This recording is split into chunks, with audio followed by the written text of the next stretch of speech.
How you doing, everybody? This is Jonathan, your fitness business management expert, and in this video, I'm going to address fear and frustration for a new client starting either your bootcamp services or your personal training services, especially as it relates to the personal training and bootcamp sales process. Now, I already have a video entitled How to Sell Personal Training, and while I haven't gotten any negative reviews on that video, I feel as though it's a bit incomplete in terms of the entire sales process, because it mainly goes over positioning yourself and preparing yourself to be the type of trainer that somebody would want to speak to so that you can do your one-on-one and get into your sales pitch. But what do you do when you're actually sitting down with that client in the office, in the room, and explaining the program? And I have to tell you that one of the main things that you're going to have to learn to do is overcome fears. Because by and large, I would say people that have a pretty good idea on what to do in the gym won't really look for personal training. It's going to be the people that really know that they have no clue what they're doing, that are going to need your services. And despite the fact that they need their services, they need your services, it doesn't mean that they're not going to be nervous. So you're going to have to allay some of their concerns. Now, I think as trainers, we tend to take for granted the fact that we understand the gym, and we tend to take for granted the fact that there's gym lingo and there's like gym etiquette that most people don't know. For instance, how to ask for spots, how to know if you have any sets left, waiting on machines, cleaning machines, going through your routine. There's just, certain gym etiquettes, waiting for the water fountain. Sometimes if you have a bottle and the person behind you doesn't have a bottle, you kind of let the person behind you ahead because you know it's going to take a long time. It's gym etiquette that we don't even think about anymore because we're just so used to it. But people that are new to the fitness world or have been out of the fitness world for a while don't get it. So they have a fair amount of fear, and your goal is going to be to allay that concern. Let me give you an example. I started doing Olympic lifting, and my Olympic lifting coach told me that I lacked flexibility. So the next day, I decided that I would sign up at a yoga studio and take hot yoga classes. As it would happen, one of my ex-boot campers works at the front desk. She was very happy to see me. I told her I was going to sign up for yoga, for hot yoga. And mind you, I told my boot campers that I was going to be signing up for hot yoga, as a fair amount of them take that in addition to my boot camp class. And they prepped me for everything. They told me everything that I would need, everything that I would need to wear, everything that I need to bring, the whole shebang. Yoga block, yoga mat, yoga towel, layers, and plenty of water. Okay, so I was there, and I looked, I looked like I robbed Sports Authority. I had so much yoga stuff ready, and that's not very much unlike when you see your new boot camp or personal training client. They look the part 100%.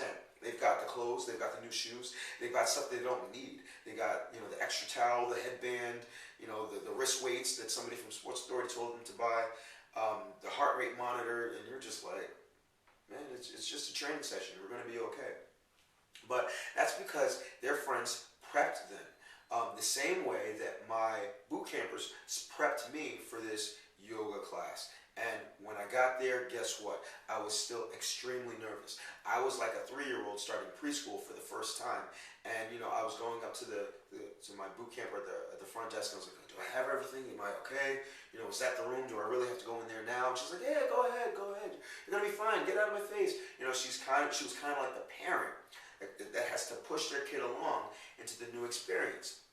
So I think to myself, all right, I'm going to go into this yoga studio, and I'm just going to stay in the back, all right? Because if anything goes wrong, if I get dehydrated, or if I just look really inflexible, or, if I just had a burrito, and if I got to run out of there, I'll be right next to the door, and I can, nothing will happen.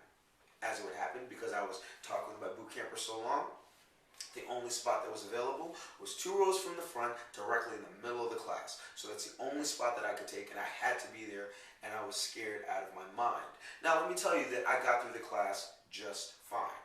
But the fear that I had, in the moments leading to the class and right before the instructor demonstrated the new pose was very, very intense. And this is what your prospective boot campers, prospective personal training clients may be feeling, especially since they're completely out of the loop. I didn't get the yoga world. I didn't get, all this, the ohms not needing all of this. It had extra yoga blocks there. I could have walked in with a mat and a bottle of water and I'd have been fine.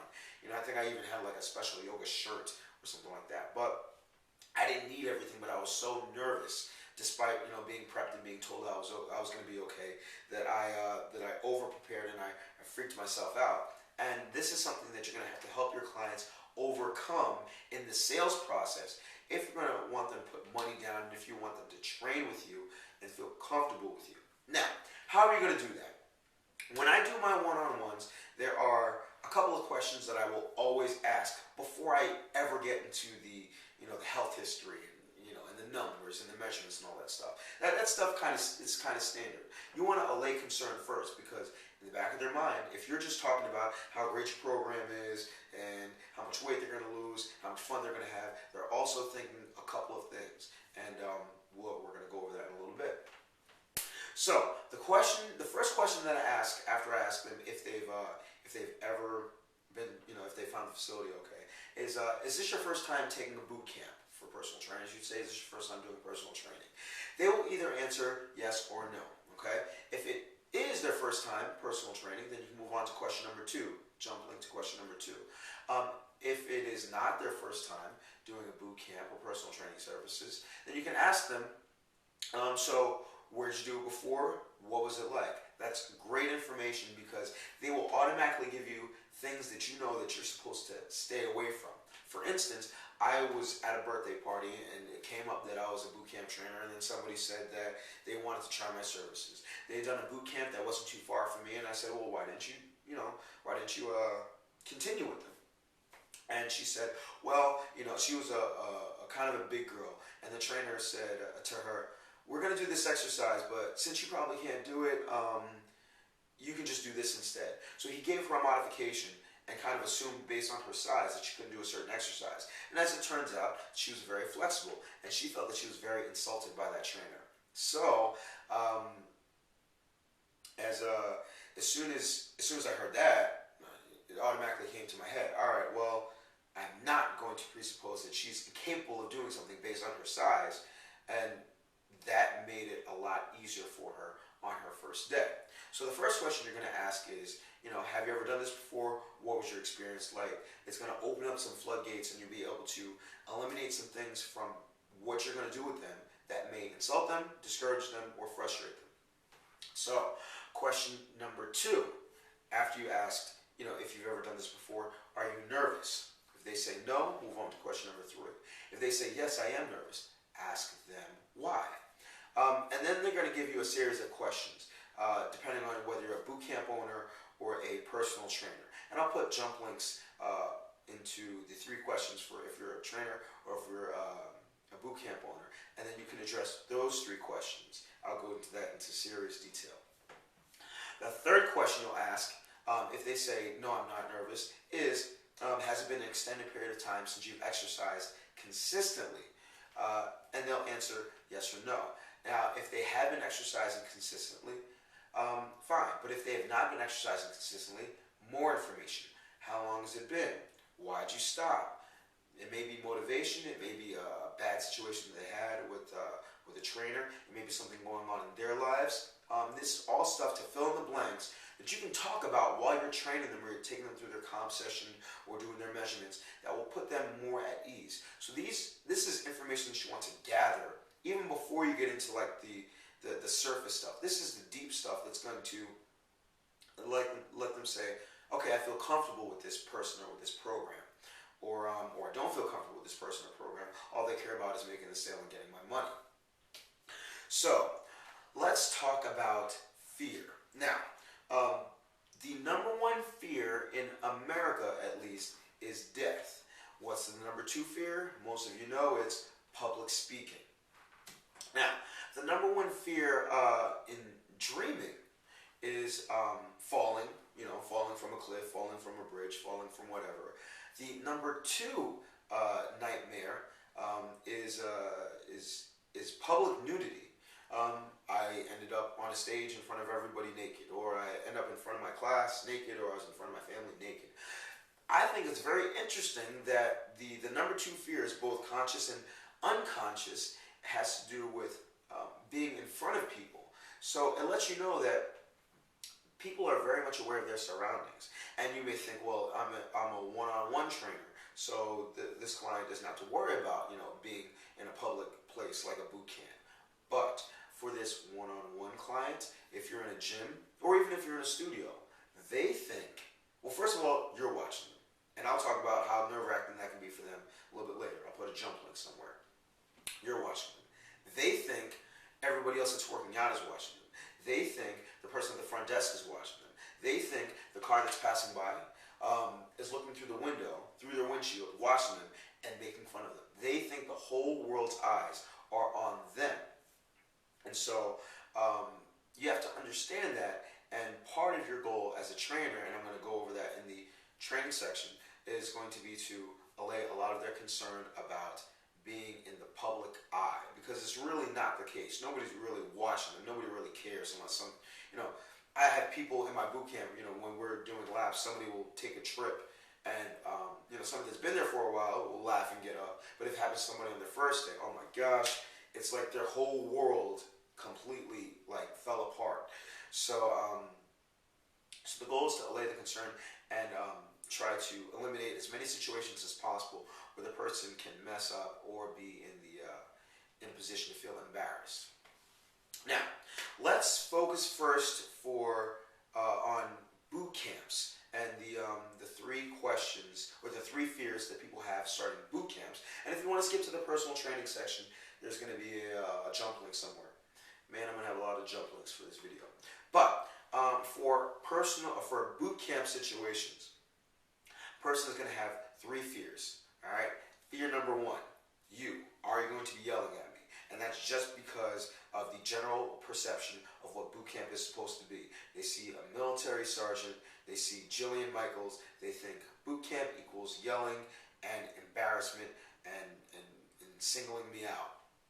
So they may be asking, one of the first things they'll ask you is, are you going to be yelling at me? And if you're not the type of person that's going to do that, let them know. No, I'm not the type of person that yells at you. I speak very loud, and this is a verbatim response of what I would give people. I speak very loud because it's a large room, it's a large number of people, but I will not single you out. I'll never embarrass you. Actually, if I have something to say to you that specifically to you, I'll come directly to you and tell you. But for the most part, it's positive reinforcement over negative reinforcement and making sure that you're safe. All right. Now, the second question that you normally get when somebody's looking to start your boot camp is, how many people are in the class? Am I going to be the only person that's going to be out of shape? My response to that is, well, in my average class size, it's about 16 to 24 people. All right. That's just depending on how many people you normally have at your boot camp. But in terms of, am I the only person that's going to be out of shape? And this is going to be a big one that you have to address. You have to let them know. There's going to be, and this is my verbatim response, there's going to be a wide range of exercise abilities at the boot camp. You may come in and you may think that you're supposed to be in better shape than somebody else that you see because they're older or because they don't seem as fit or they're heavier than you.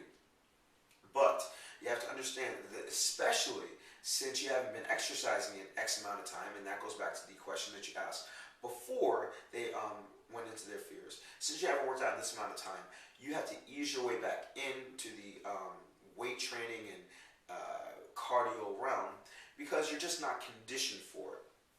So don't be surprised and don't feel insulted if I baby you a little bit, because I'm really just trying to understand where you're starting from. Part of what makes a boot camp work, and this is me speaking to you now, part of what makes a boot camp work is your ability as a trainer to group people accordingly, because most boot camps run off of stations. So whether you have stations of 2 people, 3 people, 4 people, or 5 people, you want to have people that are of either equal exercise abilities or people that just really know each other and get along. That way, if the person that's really out of shape is lagging behind their friends, they don't feel as bad because it's their friends. They don't mind looking, they don't mind failing in front of their friends, essentially. Like, okay, I can't do this as well as you can, Gary, but, I'm in the group and I'm talking with you about how our kids, take soccer together so we can hang. Well, I'm okay with that. So part of the magic of making a boot camp work is being able to adequately group people together. And when you're speaking to your client, you're going to tell them that, especially on your first day, my job is going to be to try to put you at a level that you're comfortable with. Now, the third question, and this is a question that personal trainers will get as well, is will I be sore? And your goal, especially for the person that has not worked out for an extended period of time, that is nervous about starting a boot camp, is to make sure that they're not overly sore after their first session, because it's very, very distressing. I actually had a situation like that where one person was starting boot camp, and I generally want people to start on Monday because Monday is the easiest day, but because her child was sick, she had to start on a Wednesday. And so I lost track of her, and she got through the workout just fine, but the next day she was extremely sore. And she sent me an email, said, this just is not for me. I can't do your boot camp. It's way too hard. I'm sore. I can't walk. How long is it going to take? And it can take a couple of days, a couple of agonizing days for delayed onset muscle soreness to kind of wear off. And it's very discouraging to a client, especially when, like I mentioned before, they see people that are heavier than them or older than them or people that they feel that they should be better than flying through the workout and like laughing about it. They go through it and they're like, oh my gosh.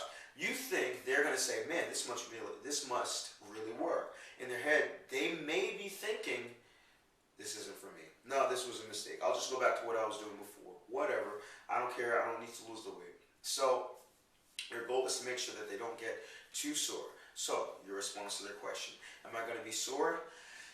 The class can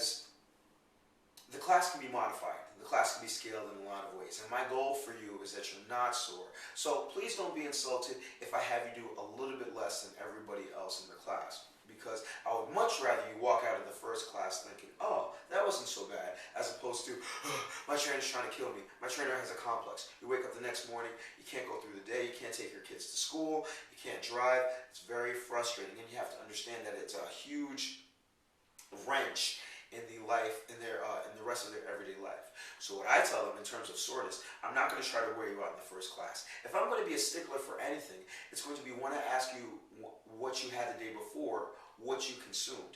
Because you get it out of the way first, that nutrition is going to play a huge part in your overall progress. So if you're eating unhealthily, what difference does it make how hard you're working? I'd rather grade your workouts and get on nutrition immediately. So can we agree on that? Like, the workouts may be a little bit easier because I don't want to make you overly sore. I don't want to ruin all your other responsibilities, and we'll progress you as you go. Don't compare yourself to the other boot campers. Don't compare yourself to your friend who got you here. They've been doing this for a long time. This is your first day, so take your time. We'll work on nutrition. We'll work on good form. And then before you know it, you'll be lifting as much weight and doing as many repetitions as everybody else. Fair enough? Fair enough. And then you can go into the numbers. Now, let's talk about personal training and fears. All right, so the number one goal is pretty much going to be the same as boot camp. Are you going to be yelling at me? Some people claim that they want a trainer to yell at them. No, they really just want structure. The people that want to be like yelled at and humiliated are generally like just looking for like a fix of some sort. You know what I mean? So you want to let them know, my goal is not to like wear you out, because they're going to end up getting more than they bargained for. And if you make them overly sore and you frustrate them, if you give them what they want. I did that once. A woman in the personal training realm, when I was still a personal trainer, she said, yeah, give me the workout just like you would with anybody else. I'm like, you really don't want that. All right, fine. She persisted, so I said, okay. And we did our workout. We didn't use any weights. She said she couldn't walk for the next 5 days, and that she was never going to come back. And the PT manager yelled at me. I felt bad. She said she never wanted to train with me again. But, I gave her what she wanted. She said she wanted me to go all out on her. And you have to realize that the client doesn't really understand the effects that exercise will have on their body. All they know is what their end goal is, and all they understand is their perception of how to get there. So they think that if their end goal is to get more tone, the only way to get there is to go extra hard, 100,000% from day one until I get to my goal, whereas you know better. You can do that, but more than likely you can't handle the pain associated with going 100% from day one, from zero on. It's got to be more graded. So maintain control so that you don't get your client frustrated or hurt. Like I did at that point, I got them frustrated. Luckily, they ended up with another trainer, so that's fine. But the last concern that the clients may have is, are you going to make me do anything ridiculous? Especially if you're in a gym environment, because they think that every other gym person is going to be watching them. And for those of you that currently have clients, you may come across situations where your client will say, you may have them do specific exercise. Let's just say burpees. They're doing burpees, and I don't want to do it here. Why? Because people are going to be looking at me. Nobody's looking at them. Nobody cares. It's just you and them. But as far as they're concerned, they have to, they're being watched by everybody in the gym. So your goal is to make sure that you put them in a position where, okay, well, a lot of our exercises are going to be very basic, but if we do anything over the top, we have a personal training area here, or we can do our exercises here, or your workouts here. Encourage your gym, your personal training director to square off an area just for personal training, or if you're a personal training director, you may find that it's a great idea to just have a personal training area, as most gyms do, so I'm not recreating the wheel in that sense. But letting them know that you do have that kind of area to operate out of so that you can allay some of their concerns will be very helpful. Now, let's talk about actually when you're training with the client. Now, I'm jumping the gun a little bit, but when it comes to nerves, you're going to find that there are a lot of things that go on with nerves. The first thing I'm going to address is that, believe it or not, you can sometimes be the bad guy as the trainer. There are two types of nervous clients, all right? There is needy nervous, and there is isolate me nervous, okay? So needy nervous will operate in a way that they need to know that they're doing everything correctly throughout, for every second that you're with them, which can be especially difficult in the boot camp realm when you have to watch more than one person at a time. But in the personal training realm, you probably end up like watching every single move they make. Here's an example of needy nervous. Let's pretend I have dumbbells in my hand, okay? So you tell the client, all right, you're going to do bicep curls. They have the dumbbells with a bar in their hand. Ready, Mary, go. Am I doing it right? What are you talking about? Am I doing it right? You didn't even do a rep yet. Am I doing it right? Am I doing it right? Am I doing it right? What about this? What about this? Am I doing it right? They're so nervous. They need you to be on top of them for everything they're doing. And, that's the kind of client, it requires a lot of time, but they're easier to handle on an emotional level than isolated nervous. Because isolated nervous people, they don't want to be told that they're doing anything wrong because they're just focused. They think the world is watching them, so they think if they just shut themselves out from what's going on around them, everything will be fine. And as soon as you let them know that they're doing something wrong, they freak out. So here's an example of isolated nervous. So isolated nervous person is going to go on their own, whether they're right or wrong. They're supposed to do bicep curls. Imagine I have biceps. Imagine I have dumbbells in my hand. So they're doing their bicep curls, all right? So you go over to Jane.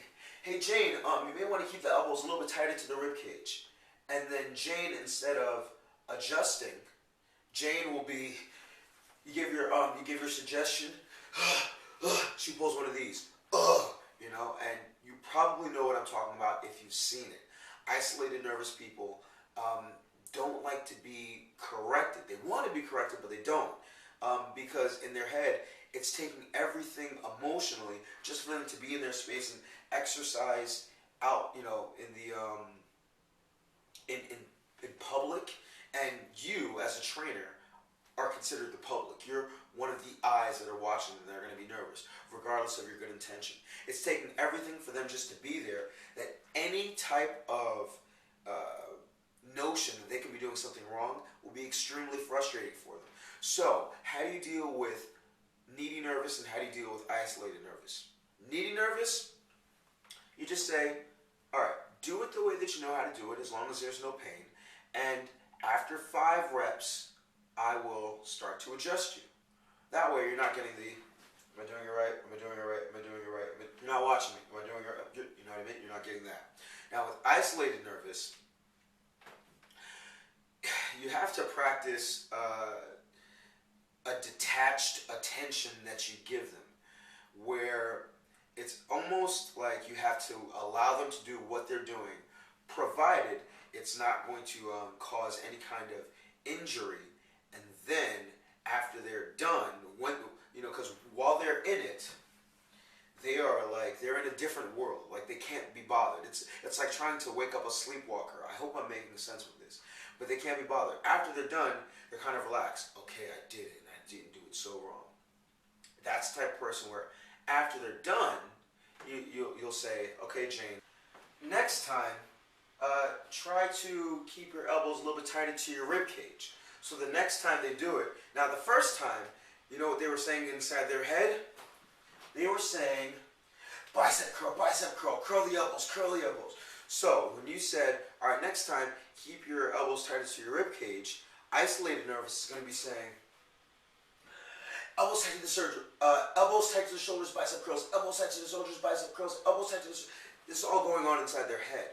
So now, are you going to yell to them, get your head back, while they're saying elbows tight to the... No, because it's going to freak them out again. After they're done, you're saying, okay, good. Now next time, just try to stand a little bit straighter, keeping your head back, elbows tight to the rib cage, and then you'll be perfect. And that's how you deal with an isolated nervous client. So you have to understand, especially in an instance such as this, and I think this operates as much or maybe even more in the boot camp realm than it does in the personal training realm, that, as I mentioned before, you're a little bit of the bad guy for the extremely nervous client because you're part of the audience. Not only that, you are probably the quintessential person that knows that they're doing it wrong, and people just have a hard time accepting that they're doing something wrong or being corrected. I think back, and perhaps this is something that you dealt with as well. I remember taking a college calculus class, and so I was doing the work, and everything was fine. As soon as the teacher walked down the aisle and started looking at my work, I freaked out. I didn't want him looking at my work, even though it was right, or even though I knew what I was doing. I just didn't like him having his eye on me. If you've ever experienced that, that's what your client, your nervous client, may be experiencing when you have your eyes on them. I've always found it very very interesting how people. I understand why some people don't want to go to the dentist, because cleanings and or root canals or procedures can be painful. But I always wondered why people avoid going to the doctor, because for the most part, doctor's visits are relatively painless. What people are looking to avoid is bad news.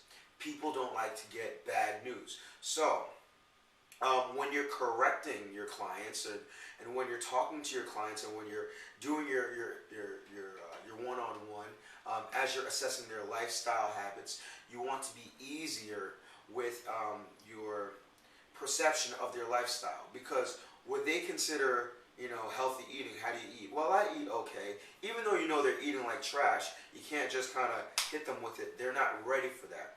So you have to be a little bit easier on the clients who expressed their nerves in the first place. And that's why you have to ask, are you nervous? This is your first time. How long has it been? Because as you can see, it will change the course of your interpersonal communication, stemming from the next portion of your personal training sales process, all the way through the physical part of your personal training or boot camp relationship. So it's very important to assess and understand your client's fears and frustrations, and then everything else will be easier. Okay, clients don't care how charming you are if they're worried about soreness and public humiliation. Clients can't get over your prices and your rates if they're still worried about soreness and public humiliation. You can't move on to the next step until you've allayed their concern. Worry about the rates and worry about how awesome you are and your jokes and your workouts after you've gotten to understand the clients, their fears, and their frustrations. And I guarantee it will make the interpersonal communication that you engage with your client a lot more telling. And while you may not do as much, actually, you won't have to do as much talking. Trainers that look for stuff to say during their one-on-one, believe me, your clients will give you a ton of information, and it will make the entire sales process easier. Now, as I'm going to make these videos, I'll make an entire playlist dedicated toward personal training sales. The next one will go over the exercises that you use in the personal training or boot camp sales process. Now, the boot camp sales process is a little bit different than personal training, because with the personal training, you can really tailor out a routine for your clients based on questions that you ask them about their emotional state and the type of person that they are. So that's the video that's going to come up next in this playlist. But before you work on how awesome your exercises are and what exercise you're going to put them through, make sure to address their concerns. Make sure that you can understand what kind of client that they are, so that you can speak to them properly and so that you can train them well. My name is Jonathan. I hope you found this video helpful. I had to divide this into to like 3 different parts. This particular video, because I kept on running out of battery power, so I apologize for the breaks in the video. But if you found this video helpful, like this video, comment on this video, and add this to your favorites. I will routinely change the name of a video or the location for the sake of search engine optimization. So if you always want access to this content, make sure to add this to your favorites. If you're on Twitter, retweet this video. If you're on Facebook, like this video and or share this video, because there are a lot of other trainers out there, some of them are your friends, who would not have access to this information if it wasn't for your help. So, if you found this to be of any particular value, don't try to pay it back. Getting it for free, pay it forward. And last but not least, if you just happen to stumble upon this video, subscribe to this channel, as this channel is dedicated toward helping personal trainers become better personal trainers, helping people outside of the fitness industry get into the fitness industry, helping personal trainers become boot camp owners, and or helping boot camp owners become successful business boot camp owners. So, there's going to be a wide range of information on this video, and if you subscribe to this channel, I promise I will do my best to hold your attention. Now, remember, if you have any questions, comments, or concerns, add me as a friend on the Facebook. I have a Facebook page called like Fitness Professionals or something like that. Don't even bother liking that page, because I'm going to delete it soon. All my information goes directly from my personal page on Facebook. So add me as a friend, and if you have any questions, send me a personal message, comment below, or you can send me a personal message through YouTube. I usually say call me, text me, or email me, but so many questions come from so many different channels that I want to have fewer channels that I can check, so I can make sure to address your questions. Finally, remember to eat healthy, hydrate, drive safe. Stress levels will get rest, don't slap anybody. Love your clients, they will love you back. I will see you all tomorrow or the next day, and you have a good one.